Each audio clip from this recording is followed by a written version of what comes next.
बुद्ध के निर्माण के बाद में उनकी शिक्षाओं का संकलन प्रथम बौद्ध संगीति में किया गया। 250 BCE में थर्ड बुद्धिस्ट काउंसिल जो है वो ऑर्गेनाइज हुई। निम्नलिखित में से किसने कालिदास की प्रसिद्ध रचना शकुंतला का पहली बार अंग्रेजी में अनुवादन किया?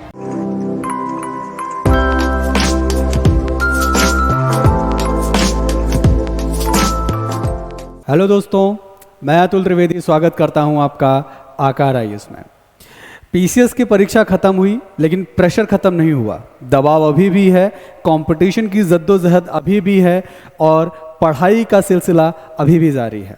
तो आपकी पढ़ाई में एक रोमांचक तथ्यों का पिटारा खोलने और कुछ क्वेश्चंस को एनालिसिस करने के लिए, उनके अप्रोच को समझने के लिए हम लेकर के आए हैं 5 MCQ सीरीज़। इस सीरीज़ के अंतर्गत आपके साथ डेली बेसिस पर जितने भी सब्जेक्ट्स हैं, डिफरेंट सब्जेक्ट्स के 5-5 MCQs डिस्कस किए जाएंगे और इन पांचों MCQs के डिटेल्ड सॉल्यूशंस, डिटेल एक्सप्लेनेशंस आपके सामने रिप्रेजेंट किए जाएंगे ताकि आपकी पढ़ाई और स्ट्रेंथन हो सके, आपको अपनी प्रिपरेशन का अप्रोच पता चल सके और आप कितना बेहतर परफॉर्म कर रहे हैं उसका आइडिया आपको लग सके। तो बेसिकली ये जो क्वेश्चंस होंगे, आज जो हम शुरुआत करेंगे वो एंशिएंट हिस्ट्री से करेंगे और ये जो क्वेश्चंस होंगे आपके अपकमिंग आने वाले RO एग्ज़ाम के पॉइंट ऑफ व्यू से इम्पॉर्टेंट हो सकते हैं।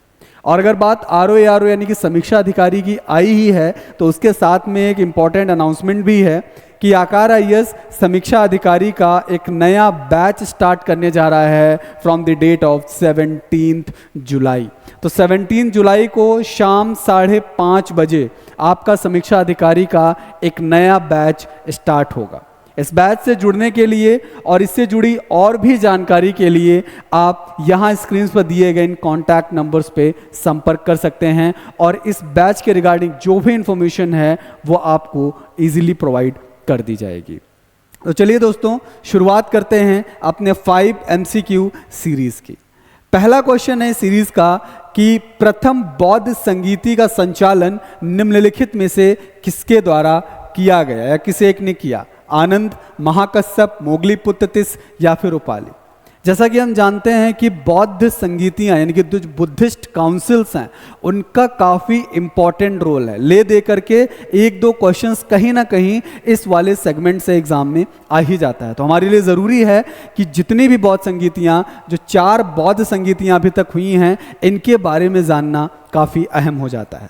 चलिए पहली बौद्ध संगीति की बात करें तो प्रथम बौद्ध संगीति जो है वो 486 BCE में आयोजित हुई थी और इसका स्थान जो है वो राजगृह है। राजगृह नामक जगह है और राजगृह में एक जगह है जिसका नाम है सप्तकर्णी गुफा। तो सप्तकर्णी नामक गुफा नामक जगह पर जो है वो प्रथम बौद्ध संगीति का आयोजन किया गया था। इसके जो संचालक थे, जो पुरोहित थे, वो महाकश्यप थे जो कि क्वेश्चन में पूछा गया है और इसके जो आयोजक थे वो थे राजा अजातशत्रु। अजातशत्रु की बात करें तो अजातशत्रु का जो संबंध है वो हर्यक वंश से है। अजातशत्रु हर्यक वंश से संबंधित हैं और हर्यक वंश से संबंधित हैं और इनके जो पिता हैं वो थे बिंबिसार, यानी कि जो अजातशत्रु हैं वो बिंबिसार के बेटे थे।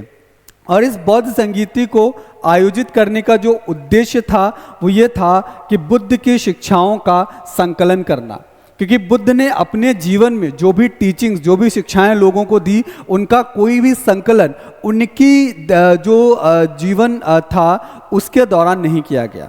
बुद्ध के निर्माण के बाद में उनकी शिक्षाओं का संकलन प्रथम बौद्ध संगीति में किया गया। तो प्रथम बौद्ध संगीति में बुद्ध की शिक्षाओं का संकलन जो है वो त्रिपिटक में किया गया।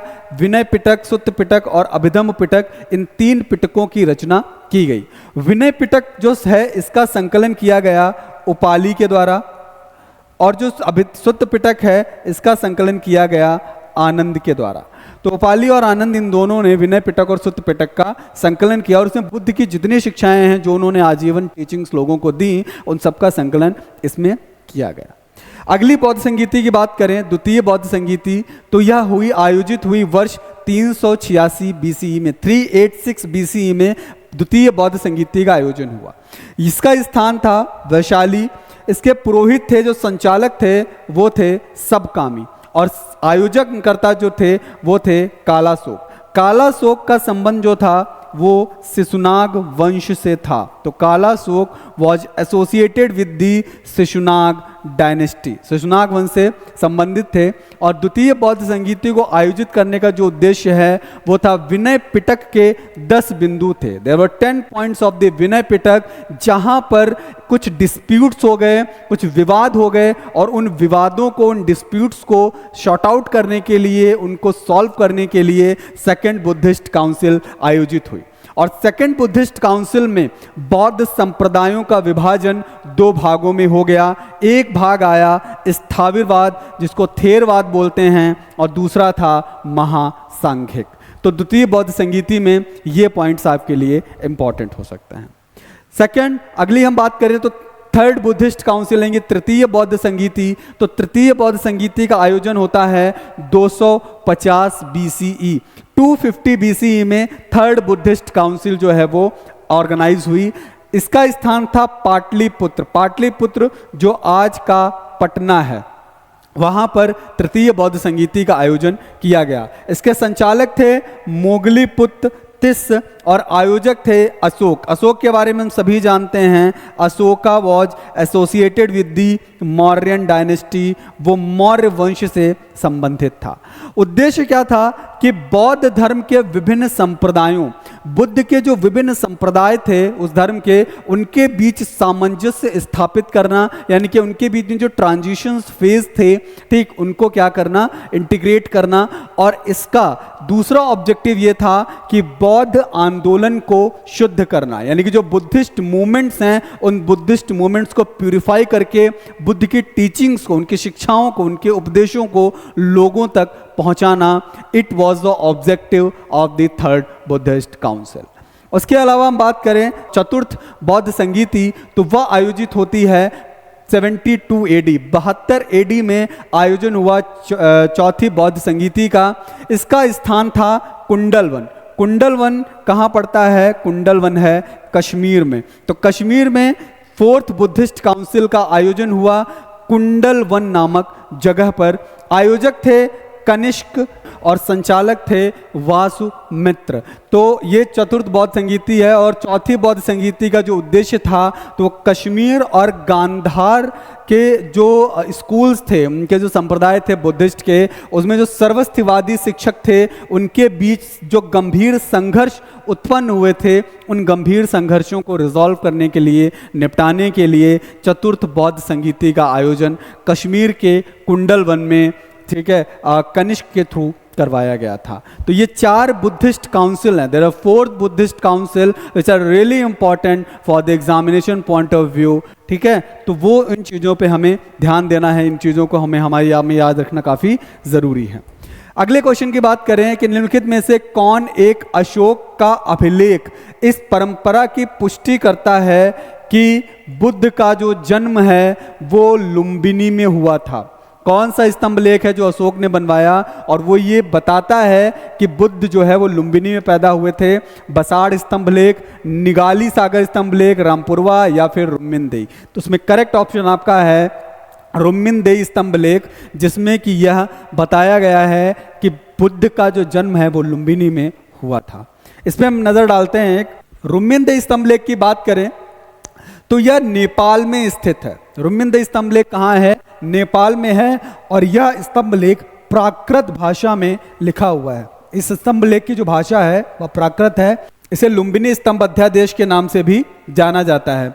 इस स्तंभ लेख में यह लिखा गया, बताया गया है कि अशोक ने बुद्ध के जन्म स्थान लुम्बिनी की यात्रा की थी। तो अशोक का एक यात्रा वृत्तांत जो कि लुम्बिनी का था, तो रुम्मिनदेई स्तंभ अभिलेख में मिलता है।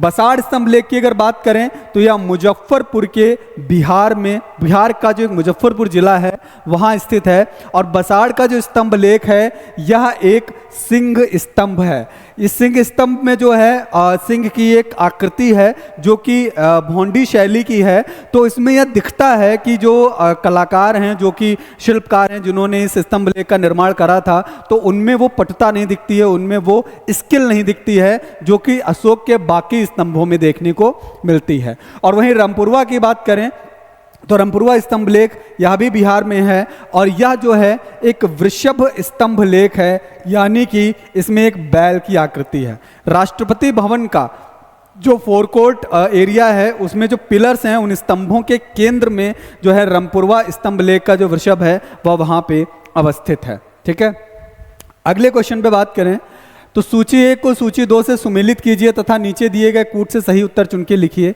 सूची 1 में है हड़प्पा संस्कृति बस्ती और सूची 2 में है नदी जिस पर वह अवस्थित है।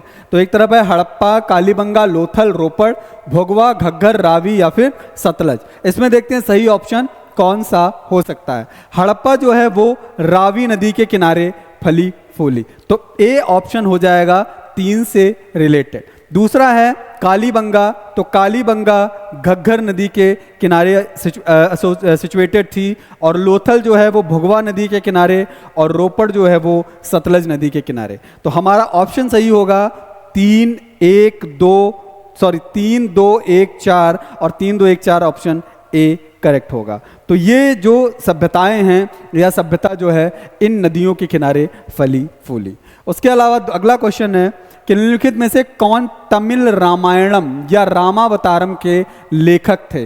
तो कंबन जो हैं वो तमिल रामायण या रामावतारम के लेखक हैं। नेक्स्ट क्वेश्चन कि निम्नलिखित में से किसने कालिदास की प्रसिद्ध रचना शकुंतला का पहली बार अंग्रेजी में अनुवादन किया। तो शकुंतला का पहली बार अंग्रेजी में अनुवादन जो किया था वो चार्ल्स विल्किंस के द्वारा किया गया था। तो चार्ल्स विल्किंस ने इसका अनुवाद जो है शकुंतला का वो अंग्रेजी में किया था। ये 5 सवाल आपके सामने हैं और आगे इसी तरीके के क्वेश्चंस आप लोगों को रेगुलर बेसिस पे मिलते रहेंगे। तब तक के लिए नमस्कार।